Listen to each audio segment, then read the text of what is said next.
बिहार के स्टूडेंट के साथ लगातार नाइंसाफ़ी हो रही है, अन्याय हो रहा है, उनके कैरियर का मर्डर हो रहा है, उनकी आत्मा मर्माहत होती है जब पेपर लीक और धांधली सेटिंग होती है। तो हम तो यही आग्रह करते हैं नीतीश कुमार जी से कि आप लंबे समय से 20 साल से लगभग मुख्यमंत्री हैं बिहार के, तो आपकी जिम्मेदारी सबसे ज़्यादा बनती है और अभी भी आप बिहार के मुख्यमंत्री हैं, तो आप ऐसी व्यवस्था बनाइए कि पेपर लीक ना हो और किसी भी तरह की धांधली सेटिंग ना हो और पूरी पारदर्शिता लाई जाए बहाली में। देखिए सिविल सेवा में पीटी मेंस इंटरव्यू एक अभ्यर्थी का रोल नंबर 1 ही रहता है, लेकिन यहाँ दरोगा बहाली में पीटी का अलग मेंस का अलग क्यों?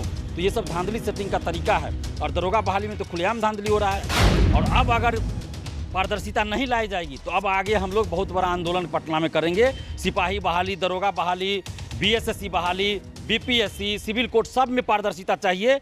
नमस्कार, आप देख रहे हैं लाइव सीरीज, मैं हूं आपके साथ रोहित। आपको बता दें कि 2022 में ही सिविल कोर्ट की फॉर्म भरवाई गई थी, लेकिन देखिए 2024 चल रहा है, लेकिन अभी तक परीक्षा का डेट नहीं आया है। मेरे साथ बातचीत करने के लिए छात्र नेता दिलीप है।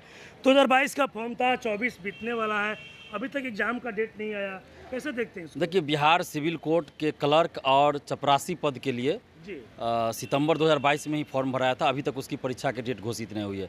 बिहार पुलिस में कांस्टेबल सिपाही पद के लिए जुलाई 2022 में फॉर्म भराया था, 1 अक्टूबर को परीक्षा हुई, पेपर लीक के कारण वो रद्द हो गया। उसकी पुनर्परीक्षा की अभी तक तिथि घोषित नहीं हुई। बीएसएससी द्वितीय इंटर स्तरीय लगभग 13,000 पदों के लिए उसमें वैकेंसी आई थी, अक्टूबर-नवंबर में फॉर्म भराया था 2023 में, लेकिन अभी तक उसका डेट नहीं आया एग्ज़ाम। तो हमारी ये मांग है सरकार से और संबंधित बोर्ड से कि सिविल कोर्ट की वैकेंसी सितंबर 2022 में ही आई थी और उसमें लाखों स्टूडेंट, हमको लगता है 10-12 लाख स्टूडेंट कम से कम फॉर्म भरे थे चपरासी और क्लर्क पद के लिए। अभी तक उसकी परीक्षा की तिथि घोषित नहीं हुआ, 1.5 साल से ज़्यादा समय हो गया। अब कितना इंतजार करे अभ्यर्थी, जबकि आपको तो साल भर के अंदर बहाली पूरा कर लेना चाहिए, नौकरी मिल जानी चाहिए, और 1.5 साल के बाद भी अभी तक परीक्षा की तिथि घोषित नहीं हुई। तो हम तो आग्रह कर रहे हैं, जो भी सिविल कोर्ट से संबंधित बोर्ड बना है, सिविल कोर्ट गांधी मैदान में ही उसका ऑफिस है, तो जो भी इससे संबंधित बोर्ड के मेंबर हैं, अध्यक्ष हैं, उनसे हम आग्रह कर रहे हैं कि आप जल्द से जल्द बिहार सिविल कोर्ट क्लर्क और चपरासी पद के लिए परीक्षा की तिथि घोषित कीजिए और पूरी पारदर्शिता के साथ आप परीक्षा कीजिए, क्यों परीक्षा आयोजित करवाइए, क्योंकि इससे पहले जो 2 पद के लिए परीक्षा आपने करवाया कोई पारदर्शिता उसमें नहीं है। तो बगैर पारदर्शिता की कैसी परीक्षा? जब कोर्ट में इस तरह का बात चलेगा तो बाहर तो अन्य भर्ती आयोग को और मौका मिल जाएगा। तो इसलिए हम आग्रह कर रहे हैं जो सिविल कोर्ट के बहाली के लिए संबंधित बोर्ड बना है उनसे कि आप पूरी पारदर्शिता के साथ सिविल कोर्ट क्लर्क और चपरासी पद के लिए परीक्षा जल्द से जल्द आयोजित करवाइए, परीक्षा की तिथि जल्द घोषित करवाइए, ताकि लाखों स्टूडेंट्स को न्याय मिले। 1.5 साल से ज़्यादा समय हो चुका है। अच्छा, क्या लगता है दिलीप, क्या वजह हो सकती है? 22 का फॉर्म था, 24 चल रहा है, 24 इतना दिन हो गया, क्या वजह एग्जाम नहीं लेने का? देखिए ये तो संबंधित बोर्ड ही बता सकता है। मुझे तो लगता है कहीं ना कहीं इसमें शिथिलता की बात है, लापरवाही की भी बात है। ये लोग उस तरह से नहीं देख रहे हैं कि भाई कितना ज़रूरी है युवाओं को नौकरी देना, रोज़गार देना। बस वैकेंसी निकाल दिए, एग्ज़ाम अपना जब हो जाए, तो वैकेंसी ही नहीं निकालते। जब आपको परीक्षा ही नहीं लेनी थी तो वैकेंसी नहीं निकालते उस समय, अब निकालते वैकेंसी। और यही हाल देखिए आप बीएसएससी द्वितीय इंटर स्तरीय का है, 2014 के बाद वैकेंसी आई 2023 में, 8 साल 9 साल के बाद, 9 साल के बाद, और अक्टूबर-नवंबर में फॉर्म भराया और अभी तक बीएसएससी द्वितीय इंटर स्तरीय के लिए आप देखिए कि डेट नहीं दिया गया है परीक्षा का, कोई संभावित डेट नहीं। तो ऐसे कब तक चलेगा? सिपाही भर्ती का देखिए 1 अक्टूबर को परीक्षा रद्द हुई 2023 को, अभी तक उसकी पुनर्परीक्षा का डेट ऑफिशियली घोषित नहीं हुआ है। तो हम बीएसएससी से भी आग्रह कर रहे हैं कि आप जल्द से जल्द बीएसएससी द्वितीय इंटर स्तरीय की परीक्षा की तिथि घोषित कीजिए और संपूर्ण परीक्षा कैलेंडर घोषित कीजिए और पूरी पारदर्शिता के साथ परीक्षा लीजिए। और सिपाही भर्ती के लिए भी हम कह रहे हैं कि उसका भी परीक्षा की तिथि ऑफिशियल घोषित कीजिए और पूरा परीक्षा कैलेंडर जारी कीजिए। और ये तीनों के लिए सिविल कोर्ट, आपको सिविल कोर्ट हो गया, सिपाही भर्ती हो गया और बीएसएससी द्वितीय इंटर स्तरीय, इन तीनों बहालियों के लिए हम ये मांग कर रहे हैं। और साथ में दरोगा बहाली आगे आएगी उसके लिए भी मांग कर रहे हैं कि आप पूरी पारदर्शिता के साथ बहाली पूरी हो। हम नीतीश कुमार जी से भी मांग कर रहे हैं कि इन संबंधित सभी भर्ती आयोगों को आप आदेश दीजिए कि पारदर्शिता लाए। क्यों नहीं पारदर्शिता लाते हैं? ये OMR सीट की कार्बन कॉपी और क्वेश्चन बुकलेट परीक्षा समाप्ति के बाद परीक्षार्थियों को दे, उसके बाद परीक्षा के बाद आंसर की जारी करे, जब रिजल्ट घोषित हो तो कट ऑफ और सभी का मार्क्स बताए। ऐसा क्यों नहीं किया जाता है?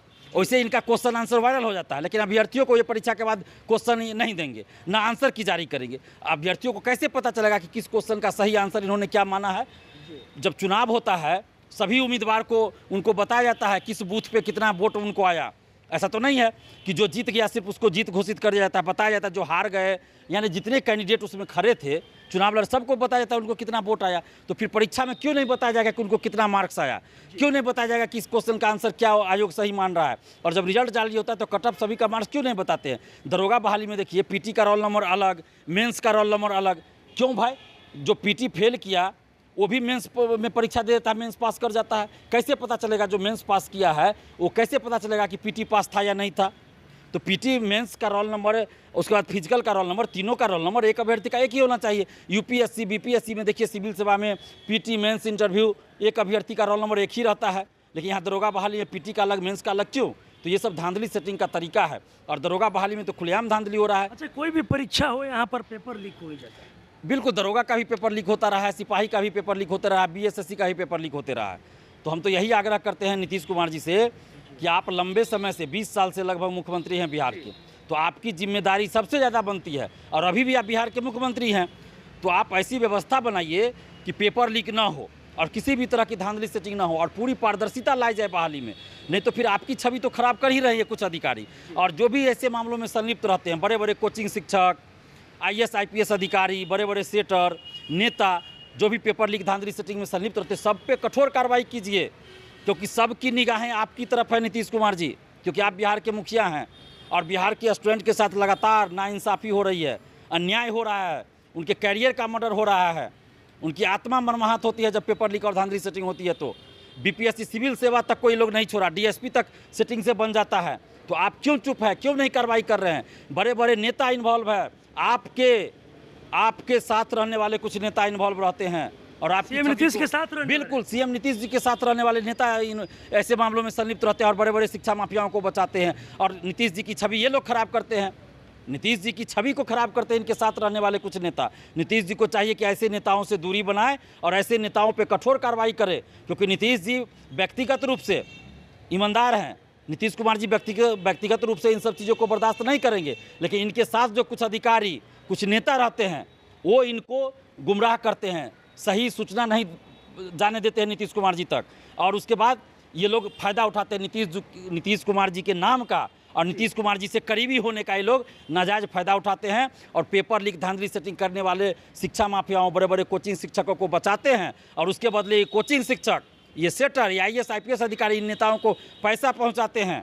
ये क्या लगता है कि अब डेट जब घोषित होगा एग्जाम का, वो सिविल कोर्ट हो, सिपाही भर्ती परीक्षा हो या बीएसएससी इंटर स्तरीय का हो, तो पारदर्शिता होगी उसमें? देखिए, हम तो मांग कर रहे हैं जी कि पारदर्शिता होनी चाहिए, और अब अगर पारदर्शिता नहीं लाई जाएगी तो अब आगे हम लोग बहुत बड़ा आंदोलन पटना में करेंगे। सिपाही बहाली, दरोगा बहाली, बीएसएससी बहाली, बीपीएससी, सिविल कोर्ट, सब में पारदर्शिता चाहिए। पेपर लीक नहीं होनी चाहिए, धांधली सेटिंग नहीं होनी चाहिए, और जब तक पारदर्शिता नहीं लाई जाएगी तो हम लोग आंदोलन अब आगे करेंगे, क्योंकि दरोगा बहाली में देखिए खुलेआम धांधली सेटिंग होता है, ओएमआर सीट बाहर ले जाकर रंग दिया जाता है। बीपीएससी सिविल सेवा में यह हाल है, शिक्षक भर्ती में यह हाल है, तो कब तक हम लोग बर्दाश्त करेंगे? तो अब इन लोगों को पारदर्शिता लानी होगी, और नीतीश कुमार जी से हम हाथ जोड़कर विनती करते हैं कि आप इन सब चीज़ों पर ध्यान दीजिए, पारदर्शिता लाइए, धांधली सेटिंग, पेपर लीक रोकिए। अगर ऐसा नहीं हुआ तो फिर हम लोग अब बिहार में बहुत बड़ा आंदोलन खड़ा करने जा रहे हैं। चलिए देखिए, मेरे साथ छात्र नेता दिलीप थे, सीएम नीतीश से हाथ जोड़कर आग्रह कर रहे हैं और बोल रहे हैं कि जो सिविल कोर्ट और सिपाही भर्ती परीक्षा और बीएसएससी इंटर स्तरीय तीनों परीक्षाओं का जल्द से जल्द डेट घोषित किया जाए और पूरी तरीके से पारदर्शिता से परीक्षा ली जाए। सीएम नीतीश से हाथ जोड़कर आग्रह कर रहे कि अगर पारदर्शिता से परीक्षा नहीं लिया जाएगा तो अब जो छात्र होंगे वो मजबूर हो जाएंगे और एक बड़ा आंदोलन करने की चेतावनी भी दे रहे हैं। बस इसी तरह की तमाम खबरों के साथ मेरे साथ जुड़े रहें। तब तक धन्यवाद।